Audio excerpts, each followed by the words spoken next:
madaxweynihii hore ee dowladii ku-meel gaarka ahayd Sheekh Shariif Sheekh Axmed ayaa waxa uu ka hadlay xiriirka u dhaxeeya dowladaha Imaaraadka Carabta iyo sidoo kale dalka Soomaaliya ka oo si xumaanaya wixii ka dambeeyay markii lacag dowladda Imaaraadka Carabta u socotay lagu qabtay magaalada Muqdisho ee caasimadda dalka Soomaaliya.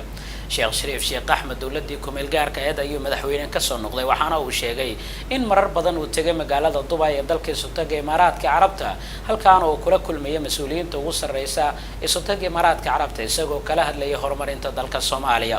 Sheekh Shariif Sheekh Axmed oo u warramay telefishinka Al Arabiya ee Imaaraadka Carabta ayaa waxa kale oo uu sheegay in loo baahan yahay in arrinta khilaafka dhalisan lagu xalliyo habka ugu wanaagsan.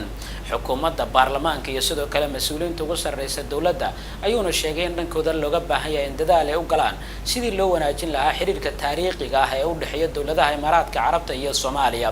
waxaa kale oo uu sheegay inuu la kulmay mas'uuliyiinta dalka ugu sareysa isagoo arrimahaasi kala hadlay kadib safar uu ku yimid magaalada Muqdisho ee caasimadda dalka Soomaaliya. Sheekh Shariif Sheekh Axmed madaxweynihii dowladii ku-meel gaarka ahayd ayaa hadalkan jeediyay kadib markii uu tagay magaalada Dubai ee dalka Sultanka Imaaraadka Carabta waraysi uu siiyay telefishinka Al Arabiya oo laga leeyahay dalka Sultanka Imaaraadka Carabta.